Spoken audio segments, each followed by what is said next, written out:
Hello and welcome back to the channel where once again it's time for another Sega Saturn review, with us taking a look today at an all-time classic and a milestone in video game history in the form of the original Sega Rally, an arcade game that first saw release in October of 1994 before being ported over to the Saturn for a November 95 release in the US, a December 95 release in Japan, and then finally a late January release in 1996 in the PAL region.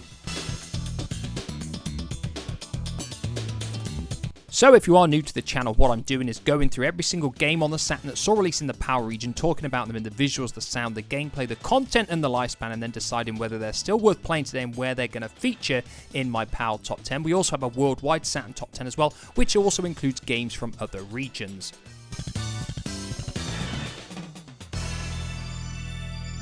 Sega Rally Championship. So once you hit the main menu, you'll see you've got a few choices here. We've got arcade mode, time attack, two-player battle, car settings, records, and options. Heading into options, we've got a few things we can change. The handling of the cars, we can change arcade settings in terms of difficulty, the number of laps, time compare on or off. We've also got time attack settings as well, and we can also check the sound and check the control pad layout too.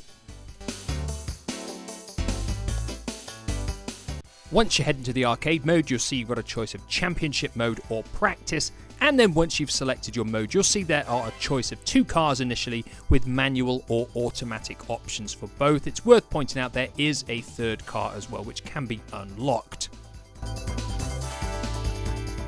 So like always, I'm going to start with visuals first, and it would be fair to say that the Saturn didn't really set the world alight with its early racers on the system. The likes of Gale Racer, Daytona USA and Cyber Speedway hadn't really done the Saturn much justice with their visual performance. A lot of them suffered from graphical glitches, terrible pop-up and draw distances, and lackluster, inconsistent frame rates as well. So when Sega Rally came along and looked as good as it did, it really did raise the bar on the system. There was a much better draw distance. The quality of the graphics engine was far better than all the other racing games we'd seen before it. Levels of detail were much better as well, and the cars looked fantastic too. We had nice effects coming off the back of the wheels, and in general the visual presentation of the game was just vastly superior to not just games we'd seen on the Saturn, but games on the PlayStation as well. Menu presentation is very nice. It's got a much more modern feel to it than some of the earlier racers on the system, and there isn't really a whole lot of negative things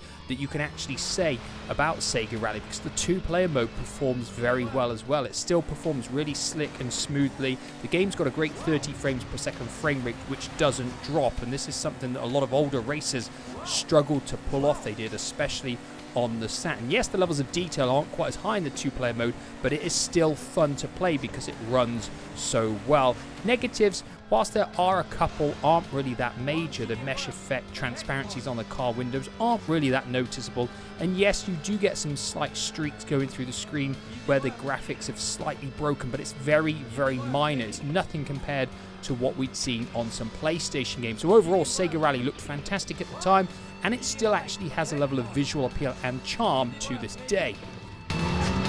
Easy work, baby. Long, medium, right.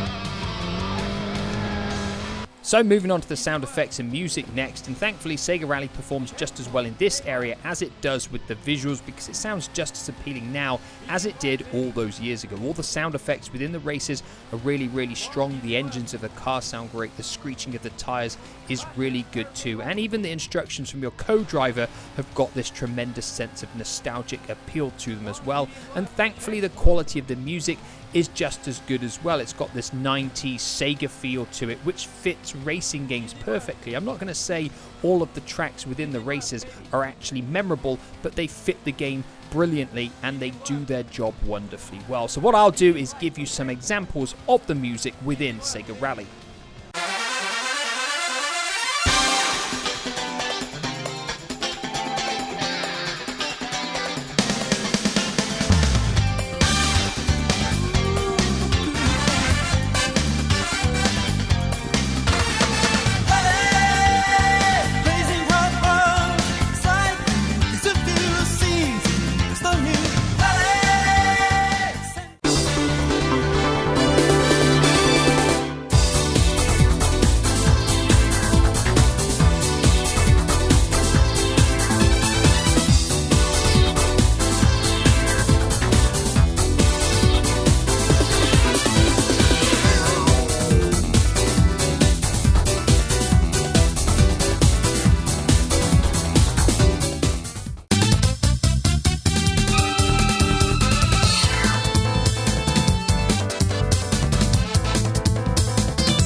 So moving on to the gameplay next, and this for me remains the biggest strength of the game and the main reason why it's still so fun and enjoyable to play in this day and age. The cars are slick and they're very responsive and they handle so well, and the way they change between the dirt and the tarmac on the road is very, very good. It's a tremendous aspect of the game considering it's over 30 years old. The cars could be tuned and tweaked as well to your own preference, so it was different for everybody as well. And the 3 cars on offer all handle suitably different. They are noticeably different from one another, so it gives you a different experience playing through the game with each car. In terms of the difficulty and the challenge of the game, even on easy, the game is a challenge to progress through and win all 4 races in the championship mode. Obviously, if you manage to do that, you can turn the difficulty up to medium and hard, and it will give you an even bigger challenge. But the thing is, even when it's difficult, it is still tremendously fun to play, and that is the biggest aspect of the game for me. It remains so fun and enjoyable all of these years later. And if that wasn't enough, the game also gives you the choice of using the D-pad, the 3D analog controller, or the steering wheel, which means you've got variety in the way that you play the game as well. There's no denying if you want the ultimate challenge, using the steering wheel will give you that. I do feel the 3D analog controller is very good on this game, and it's a fantastic choice if you've got one to play the game in that way. Over jump. Easy right. So moving on to the content and lifespan next, and we've got an arcade mode which includes championship and practice choices, we've got time attack, and we've got 2-player mode. And this range of options for the time period that the game came out is absolutely fine. It's perfectly acceptable, and the 2-player mode is actually quite good. There's a few options you can tweak here. You can have time delays on, and you can also turn on boosting for the person who is trailing the leader, and this is pretty good. And the 2-player mode is actually thoroughly enjoyable on this game, and that's because it performs almost as well as the single-player mode. But I imagine most people will know what I'm about to say. The game only has 3 cars, and the game only has 4 courses, and even if you get to the 4th course in championship mode and complete it, you're only looking at around 14 or 15 minutes of gameplay to complete the game. And the lifespan of the game really comes down to whether you want to keep on playing it to better your lap times on the same courses over and over again, because there isn't much content here. It's like so many other arcade games that Sega had on the Saturn. They simply don't have a whole lot of content, and really the lifespan of the game will simply come down to how much you enjoy playing the same tracks over and over again with the same cars over and over again, and trying to slightly improve your very best times.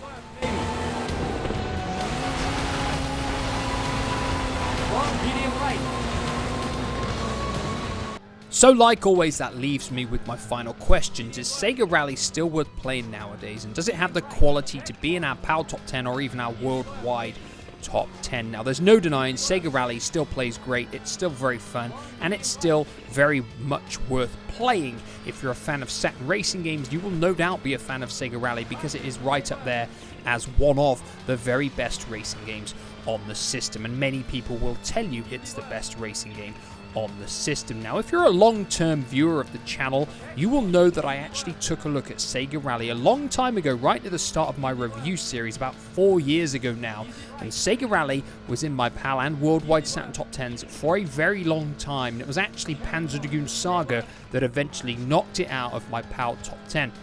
Now, as I sit here and talk about the game now, I'm questioning whether I was right to have it removed from my PAL Top 10 or whether it should actually still be in there. Now, when I spoke about Wipeout 2097, I actually said I felt that was the best racing game on the system, and Sega Rally was actually a close second to it. But after playing Sega Rally so much more recently, I've come to the conclusion that I actually feel Sega Rally is slightly better than Wipeout 2097. Now, you can't argue Wipeout 2097 is a better looking game, but Sega Rally runs better in terms of music and sound. That's really just your own personal preference, and both games play very well and they're tremendous fun to play. Obviously, Wipeout does have slightly more vehicles and slightly more tracks, but Sega Rally has a fantastic 2-player mode, and I think I really undervalued this when I spoke about the game originally, and then when I reviewed Wipeout 2097. It's actually for this reason I think Sega Rally is a better game than Wipeout 2097. Now, the big question is, do I think Sega Rally should actually still be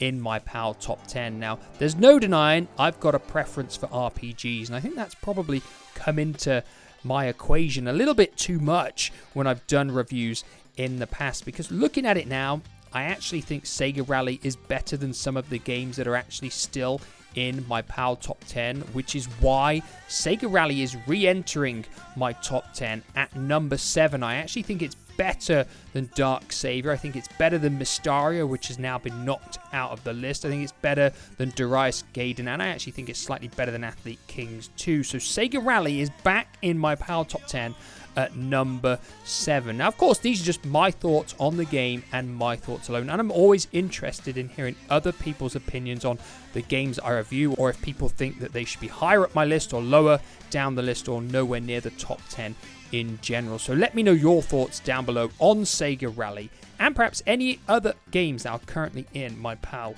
top 10. And like always, I'll be back in the near future with another video. Goodbye for now.